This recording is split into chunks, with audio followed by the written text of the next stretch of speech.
जय हिंद विद्यार्थी मित्रांनो, महाराष्ट्रात पोलीस भरतीसाठी नंबर 1 ठरलेले आपले युट्यूब चॅनल अर्थातच टिक्कर मराठी पोलीस भरती।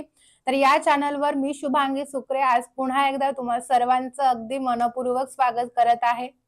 तर आजचा आपला महत्त्वाचा व्हिडिओ आहे, स्लाइड समोर तुम्हाला दिसत आहेतच की लेखी परीक्षा सोडवत असताना या चुका टाळा। म्हणजे तुम्ही जेव्हा एक्झाम हॉलमध्ये जाता तेव्हा पेपर सोडवत असताना तुम्हाला कुठल्या कुठल्या चुका टाळायच्या आहेत किंवा करायच्याच नाहीयेत, तर हा व्हिडिओ त्या विद्यार्थ्यांसाठी अगदी महत्त्वाचा आहे की जे विद्यार्थी मित्र पहिल्यांदाच असा कुठला तरी पेपर द्यायला जातात। फॉर एक्झाम्पल आपली पहिलीच पोलीस भरती आहे, फर्स्ट अटेम्प्ट आहे फक्त। घरी आपण खूप सारी प्रॅक्टिस केली, सराव खूप सारा घरी केलेला आहे, पण आपल्याला मेन पेपरला आपण पहिल्यांदाच जातोय। तर त्या सगळ्या विद्यार्थी मित्रांसाठी पेपर कसा सोडवायचा, काय करायचं नाही, हे सगळं आजच्या व्हिडिओमध्ये आपण पाहणार आहोत। त्यामुळे अति महत्त्वपूर्ण व्हिडिओ आहे, त्या विद्यार्थी मित्रांपर्यंत नक्की पोहोचवा आणि जास्तीत जास्त करून आपल्या ग्रामीण भागातील जे विद्यार्थी मित्र असतात त्यांच्यापर्यंत हे व्हिडिओ पोहोचले पाहिजे। तर व्हिडिओला आपण चालू करूयात, ठीक आहे। तर सगळ्यात पहिलं महत्त्वाचं म्हणजे बघा, आपण काय देणार आहोत, तर आपण पोलीस भरती देतोय, बरोबर। मी तर पोलीस भरतीच्या बाबतीतच सांगतेय, ठीक आहे। पोलीस भरती किती मार्काचा पेपर असतो? 100 मार्काचा पेपर असतो। 100 मार्काचा पेपर, एका प्रश्नाला 1 मार्क असतो, बरोबर। 100 मार्काचं डिवायडेशन केलेलं आहे आपलं। किती विषय आहेत? 25 25 25 25 4 विषय आहेत। चारही विषयांचं मला वाटतं काहीतरी 2011 ला एक अपडेट आली, GR आला होता की प्रत्येक विषयाला ठरवून दिलेला आहे पेपर पॅटर्न की 25 25 मार्काचाच पेपर पॅटर्न असणार आहे। तर हा पेपर पॅटर्न काही ठिकाणी फॉलो केलाय, काही ठिकाणी फॉलो केला गेलेला नाही, हे आतापर्यंत आपण पाहिलंय। पण हे तर नक्की आहे ना की 25 पैकी 25 प्रश्न आपल्याला करायचे आहेत, त्यामुळे इक्वली सगळ्या विषयांचा अभ्यास करायचा आहे। पहिलं हे जाणून घेतलं पाहिजे की आपल्याला एखादा विषय सोपा जातोय मग चाललो आपण पोलीस भरती द्यायला, असं करून अजिबात चालत नाही, बरोबर। तर सगळ्या विषयांचा समान अभ्यास आपल्याला इथे करायचा आहे। 25 25 मार्काचा पेपर पॅटर्न आहे काही विषयामध्ये, म्हणजे आपलं फॉर एक्झाम्पल मराठी व्याकरण आहे, अंकगणित आहे, त्याच्यानंतर बुद्धिमत्ता आहे आणि जीके जीएस आहे। 25 25 पेपर पॅटर्न आहे, पण कधी कधी मराठीला 20च विचारले जातात, मग मराठीतले 5 आपले कुठे जातात? जीके जीएस मध्ये जातात, मग इकडे जास्त विचारले जातात। कधी कधी अंकगणित बुद्धिमत्ता मिळून काहीतरी कमी आकडा होतो, 50 होत नाही। तर या पद्धतीने आपल्याला सगळ्याच विषयांचा व्यवस्थित अभ्यास करायचा आहे, म्हणजे कितीही कमी विचारू दे जास्त विचारू देत, आपल्याला फरक नाही पडला पाहिजे, बरोबर, ठीक आहे। आता त्याच्यानंतर आपण जाऊया की पेपर आपण सोडवायला चाललोय, खूप सारा आधी अभ्यास केलेला आहे, कुणी 1 वर्ष अभ्यास केलाय, कुणी 6 महिने अभ्यास केलाय, कुणी 3 वर्षापासून अभ्यास करत आहे, बरोबर। मग आपण जेव्हा पेपर सोडवायला जातो तेव्हा सर्वप्रथम आपण मेंटली स्टेबल असणं गरजेचं आहे। अभ्यास खूप सारा केलाय पण सकाळी जातानाच आई बरोबर भांडून निघालेत, किंवा जाता जाता ट्रेन मध्ये कोणाची तरी भांडण झालं, तर भांडणं बिंडणं सगळी त्या दिवशी करायची नाही, भांडणांना दुसरा दिवस वेळ द्यायचा आपण। त्या दिवशी पूर्ण आपलं माइंड शांत पाहिजे, नाही तर एवढा अभ्यास सगळा केलेला सगळा पाण्यात जाणार, लक्षात ठेवा। आपल्या डोक्यामध्ये तेच घुमत राहणार, मी आईशी भांडले मग मला वाईट वाटतं, मग हे झालं मग ते झालं, किंवा मित्राशी भांडलो त्याने असं काय केलं, काहीच विचार त्या दिवशी करायचा नाही। मेंटली स्टेबल आपण असू तरच आपण शांततेत व्यवस्थित पेपर देऊ शकतो, ठीक आहे। त्याच्यानंतर आपण जेव्हा एक्झाम हॉलमध्ये जातो, पेपर आपल्या हातामध्ये येतो, पेपर डॉट फॉर एक्झाम्पल आपला 10 ला पेपर आहे, मग 10 लाच हातामध्ये येतो का? नाही, तर 15-20 मिनिटं पेपर आधी आपल्याला हातामध्ये देतात। का देतात आधी हातामध्ये? त्यांना वाटतं का पोरं 90 मिनिटांमध्ये पेपर कव्हर करणार नाही म्हणून आपण आधी देऊयात? अजिबात नाही, तिथं कोणी कोणाचं सक्क नसतं। तर पेपर याच्यासाठी आधी देतात की पेपरवरती आपल्याला काही माहिती ऍक्युरेट टाकायची असते, ती माहिती जर गफलत झाली त्या माहितीमध्ये तर तेही काहीच करू शकत नाही, आपणही किती गयावया त्यांच्या समोर केल्या तरीही परत चेंज करून देऊ शकत नाही ते आन्सर शीट आपली। त्याच्यामुळे 15-20 मिनिटं आधी आपल्या हातामध्ये पेपर येतो, जेणेकरून त्याच्यावर आपल्याला काही रोल नंबर वगैरे टाकायचे असतात तर ते व्यवस्थित टाकता यावे। तर जेव्हा आपल्या हातामध्ये सर्वप्रथम आन्सर शीट येते तर आपले हात एकदम काय पाहिजेत? कोरडे पाहिजेत, ओले नको आहेत, नाही तर आपण पाणी पिलोय, हात ओला राहिला तसाच आपण आन्सर शीटला हात लागला, आन्सर शीट ओली झाली, त्याच्यावर आपण जेव्हा गोल करू आन्सरचे तेव्हा ती शाई पांगली जाते, मग ह्या गोलचा त्या गोलला जातो आणि मग आन्सर आपलं चुकतं, मग आपल्याला वाटतं आन्सर शीट बदलून देतील, तर असं कधीही काहीच होत नाही, आन्सर शीट बदलून दिली जात नाही। त्याच्यामुळे काय करायचंय आपल्याला, हात व्यवस्थित कोरडेच ठेवायचे आहेत. हवे तर रुमाल तुम्ही ठेवू शकता, ओके, हात पुसायला. ठीक आहे. त्याच्यानंतर आपण आता येऊया मूळ मुद्द्यावर, ते म्हणजे या पद्धतीने समोर दिसते प्रत्येकाला, एक मिनिट फक्त, अजून थोडस डार्क स्लाइड केली आहे, दिसते का? या पद्धतीने आपली OMR शीट असणार आहे. आन्सर शीट या पद्धतीने असणार आहे, 1 नंबर पासून तर 100 नंबर पर्यंत. हे काय आहेत आपले, इथपर्यंत आपले 100 प्रश्न आहेत. हा भाग तुमचा तुम्हाला सोडवायचा आहे मनाने, बरोबर, जसे प्रश्न असतील जसे उत्तर असतील त्या पद्धतीने. पण पेपर आपल्याला आधी याच्यासाठी दिला जातो की हा पूर्ण रकाना तुम्ही व्यवस्थित भरला पाहिजे, याच्यावरच डिपेंड असते की तुमचे मार्क्स तुम्हालाच भेटतात, बरोबर ना. एखाद्या नंबर मध्ये जरी गफलत झाली तरीही आपले मार्क्स आपल्याला भेटणार नाही. ठीक आहे. तर हा रकाना अगदी व्यवस्थित भरणं गरजेचं आहे. जे पहिल्यांदाच विद्यार्थी मित्र पेपर देतात त्यांच्यासाठी सांगते, अगदी महत्वाचे. जे जुने पुराणे याच्यामध्ये रुळलेले आहेत त्यांनी व्हिडिओ नाही बघितला तरी चालेल, पण जे नवीन विद्यार्थी मित्र असतील त्यांना सजेस्ट करा की हा व्हिडिओ एकदा व्यवस्थित पहा. ठीक आहे. तर महत्वाचं आहे की आपल्या हातामध्ये जेव्हा आपल्याला आन्सर शीट दिली जाते तेव्हा एकामागे एक 2 पद्धतीने असतात, बरोबर. पहिली मेन असते आणि त्याच्या मागे एक कार्बन कॉपी असते. तर कधी कधी काही विद्यार्थ्यांच्या बाबतीत आपल्याला असं घडतं की कार्बन कॉपी भेटतच नाही, चुकून कार्बन कॉपी भेटत नाही, किंवा भेटली तरी आपण फाडून ती सेपरेट करतो. काय माहिती, आपण पहिल्यांदाच पेपरला जातोय ना, डबल आली असेल किंवा काय, तर कार्बन कॉपी ठेवायची आहे. नसेल तर त्वरित जे काही परीक्षक असतील त्यांच्यापर्यंत जायचंय आणि त्यांना सांगायचंय की मला कार्बन कॉपी आन्सर शीटला आलेली नाहीये, तर व्यवस्थित आन्सर शीट द्या. तर ते पहिलं हातात पेपर घेतल्या चेक करायचं, आन्सर शीट घेतल्या. ठीक आहे. आता येऊया आपण मूळ मुद्द्यावर, ते म्हणजे 1 2 3 4 5 हे 5 रकाने आपल्याला व्यवस्थित भरायचे आहेत. सगळ्यात पहिले तर रोल नंबर किंवा इथं चेस्ट नंबर म्हणून सुद्धा असतो. ठीक आहे, चेस्ट नंबर असतो, हा चेस्ट नंबर व्यवस्थित टाकायचा आहे. त्याच्यानंतर बघा आता आपलं काय गंमत होते की किती आहेत, 1 2 3 4 5 6 7 कॉलम आहेत, बरोबर. 7 अंकी काही आपला रोल नंबर चेस्ट नंबर असेल तर आपण खाली इथं गोल करताना बरेच विद्यार्थी अजूनही घाई करतात किंवा नाही समजते की कसा गोल करायचा.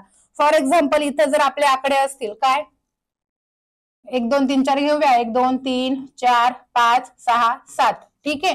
या पद्धतीने जेव्हा आपले गोल असतात तेव्हा एक म्हणजे पहिल्या कॉलम रो मध्ये पहिल्यालाच राऊंड झाला पाहिजे. त्याच्यानंतर 2 असेल तर आपलं चुकून कधी इकडेच करतो, ज्याच्या त्याच्या लाईन मध्ये जे तेच झालं पाहिजे. 3 आहे त्याच लाईन मध्ये तिसऱ्या गोलावरच गोल केला पाहिजे तुम्ही. त्याच्यानंतर 4 हे मी लाईन नुसार घेतले म्हणून तुम्हाला सोपं वाटते, आधेमध्ये काही 7 5 4 2 असे क्रमांक असतील तर त्याच क्रमांकाच्या खाली व्यवस्थित गोल करायचा. इथं जर चुकी झाली तर आपल्याला शिव्या खायला लागतात त्यांच्या, पहिली गोष्ट.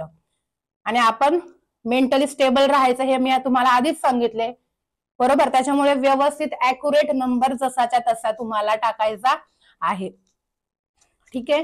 त्याच्यानंतर आहे परीक्षा केंद्राचा कोड असतो. परीक्षा केंद्राचा कोड 4 अंकी असतो, तोही व्यवस्थित फिल करायचा. इथे प्रश्न पुस्तिका क्रमांक, आपल्याला जो पेपर दिलेला असतो पेपरचा पहिले इथं संच सुद्धा आहे बघा, ABCD. फॉर एक्झाम्पल ए संच असेल, इथं ए लाच आपल्याला गोल करायचा आहे. आणि त्याच पेपरवर खाली एक काय केलेला असतो, प्रश्नपत्रिका कोड 2 अंकी दिलेला असतो, तर तो कोड इथं तुम्हाला भरायचा आहे.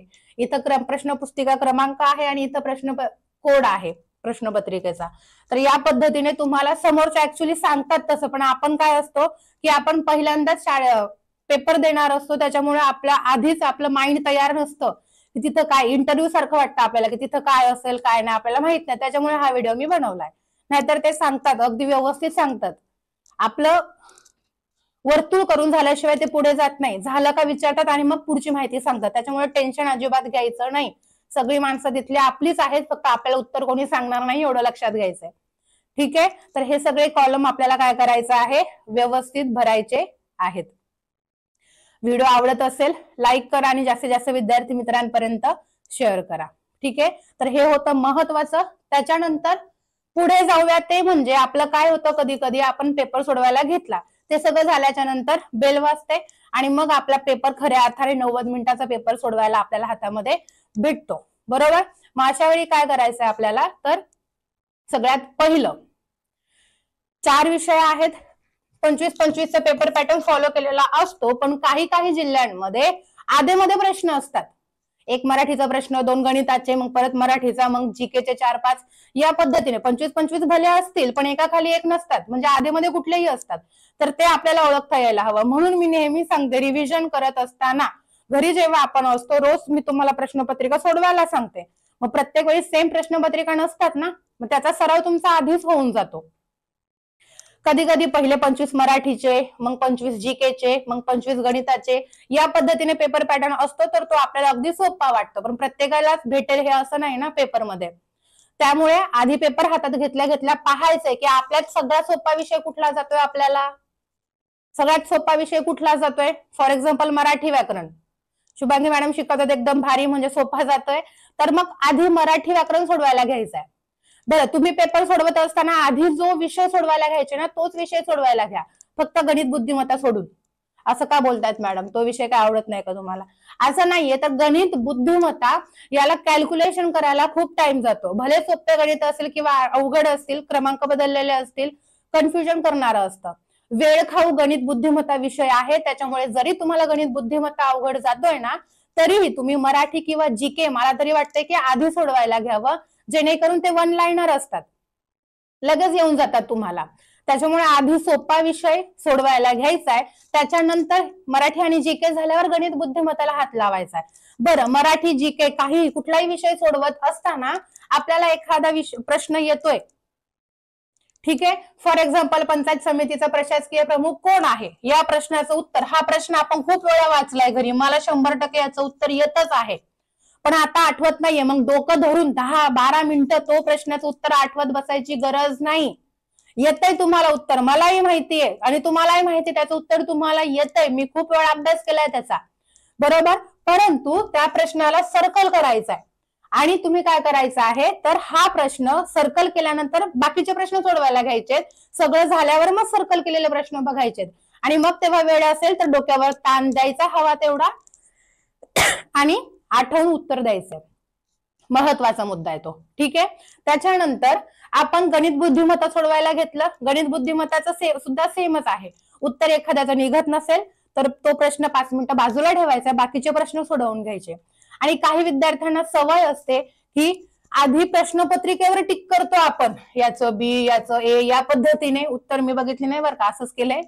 या पद्धतीने आधी प्रश्नपत्रिकेवर टिक करतात आणि त्याच्यानंतर आन्सर शीटवर टिक करतात. आणि कधी कधी काय होतं, आन्सर शीटवर टिक करत असताना शेवटचे 15 मिनिटं राहतात. मग येते गंमत, धावपळ धावपळ, इकडे बघ 12चं हे, 13चं ते, 14चं ते. आणि कधी कधी काय होतं, मग आपण जेव्हा हा पेपर घेतो तेव्हा 31चं ए आलं ना, प्रश्नपत्रिकेत बघतो 32ला काय दिलंय, 3 दिलंय, मग पटकन इथंच 3 होऊन जातं ना, 31लाच 32चं उत्तर येऊन जातं घाई गडबडीमध्ये. मग आपल्याला वाटतं अरे याचं ए बरोबर आहे, मग ह्याला असं चुकीचं करतो, पण हे असं चालत नाही, ठीक आहे. एका प्रश्नाला एकच वर्तुळ. त्यामुळे सांगते, घरी सुद्धा प्रश्न सोडवताना ही चूक टाळा की आधी प्रश्नपत्रिकेवर सोडवायचं मग आन्सर शीटवर सोडवायचं. अजिबात असं करायचं नाही. डायरेक्ट जे काय असेल तर फायनल आन्सर शीटवरच सोडवायचंय, ठीक आहे. महत्वाच्या काही गोष्टी आहेत, त्याच्यामुळे एवढा जास्त वेळ व्हिडिओ नाही लांबवणार, कारण तुम्हालाही अभ्यास करायचा आहे, आम्हालाही बाकीच्या गोष्टी आहेत, ठीक आहे. चला, आता त्याच्यानंतर महत्वाचं, पेपरला गेल्यानंतर आपण काय करतो, हॉल तिकीट आपल्या जवळ जे असतं, हॉल तिकीटवर काही विद्यार्थी गणित सोडवतात. तर ही चूक टाळायची. मैदानी प्रवेशपत्र आणि हॉल तिकीट या काही गोष्टी आपल्या सोबत असतात. अजून सोबत काय काय न्यायचं, तर पॅड वगैरे न्यायचं नाही, अलाउडच नाहीये. आपला मोबाईल तो बाहेरच ठेवतो आपण.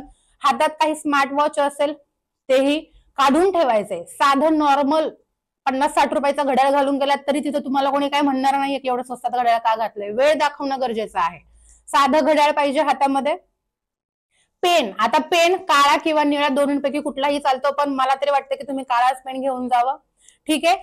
पेन साधा पेन हवाय आपला, आणि कुठला पेन घ्यावा तर जाड टोकाचा, आपली गावठी तडका आहे हा, जाड टोकाचा पेन घ्यायचा. पातळ जेवढं टोक असेल तेवढा गोल करायला टाइम लागेल, त्याच्यामुळे जाड टोकाचा पेन घ्यायचा आहे. या वर्तुळाच्या बाहेर गोल गेला नाही पाहिजे, ठीक आहे.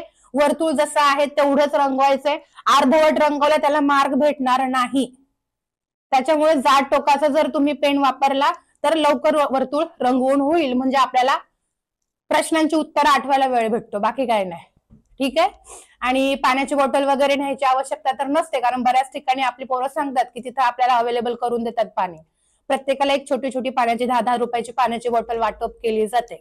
ठीक आहे. आता आपला पेपर झालाय, पेपर सोडवून झाल्याच्या नंतर पुन्हा एकदा वेळ तर भेटणारच, आपण एवढे हुशार आहोत, पहिल्यापासून रिव्हिजन करतोय म्हणजे 4-5 मिनिटं तर आपल्याला भेटतातच ना शेवटी. पुन्हा एकदा आन्सर शीट चेक करायची आहे, प्रत्येक गोल झालेला आहे का. कधी कधी काय होतं की अर्धवटच गोल होतो, घाईगडबडीमध्ये अर्धवट गोल होतो, पण तो स्कॅन केला जात नाही, नंतर मग त्याला मार्क आपले भेटत नाही. त्यामुळे पेपर झाल्यावर एकदा व्यवस्थित चेक करायचा, कुठला प्रश्न राहिला तर नाही ना. आणि आपल्याला जर एखादा प्रश्न येत नसेल, निगेटिव्ह मार्किंग तर नाहीये पोलीस भरतीला, त्याच्यामुळे येत नसेल तरी प्रश्न सोडवायचा आहे. भले अंदाजे आपल्या गोळ्या लागल्या तर लागल्या बरोबर. त्याच्यामुळे काय करायचं आहे, प्रत्येक वेळी प्रत्येक पेपरमध्ये प्रश्न येत नसला तरी लॉजिक लावून लावून लावून त्याचं उत्तर द्यायचंय. ठीक आहे. लॉजिकही अशा पद्धतीने लावायचंय की उत्तर बरोबरच आलं पाहिजे आपलं. कधी कधी प्रश्न जरी कळाला नाही ना, पर्यायांवरून उत्तर येतं आपल्याला. 2-3 पर्याय एकाच अर्थाचे असतील, एखादा वेगळा. तर आपल्या मराठीचं बऱ्याच वेळा असं होतंय मुलांचं, बरोबर. तर या काही गोष्टी आहेत, सगळे प्रश्न व्यवस्थित सोडवायचे आहेत. जो येत नसेल त्याला राऊंड करून ठेवायचा आहे, आणि नंतर जेव्हा टाइम भेटणारच टाइम भेटल्यावर मग जे प्रश्न येत नाही त्याच्यावर विचार करायचा आहे, व्यवस्थित उत्तर द्यायचा आहे. ठीक आहे. तर आणि आपली साईन वगैरे असते, तर साईन वगैरे पण खाली करून घ्यायची व्यवस्थित. ठीक आहे. तर सगळ्यांना थँक्यू सो मच. जास्तीत जास्त महत्वाचा व्हिडिओ आहे, त्यामुळे जास्तीत जास्त विद्यार्थी मित्रांपर्यंत शेअर करायचा आहे. अजून काही तुम्हाला माहिती हवी असेल तर मी कायम तुमच्यासाठी इथं अवेलेबल आहेच. तर मला या व्हिडिओच्या ऑफलाईन कमेंट बॉक्समध्ये जरी कमेंट केली, काही अडचण असेल तरी तुम्ही मला विचारू शकता, किंवा अजून कुठल्या गोष्टींवर व्हिडिओ बनवला गेला पाहिजे हेही मला कमेंट करून सांगा. व्हिडिओ आवडला लाईक करा, जास्तीत जास्त विद्यार्थी मित्रांपर्यंत व्हिडिओ शेअर करा. Wish you all the best.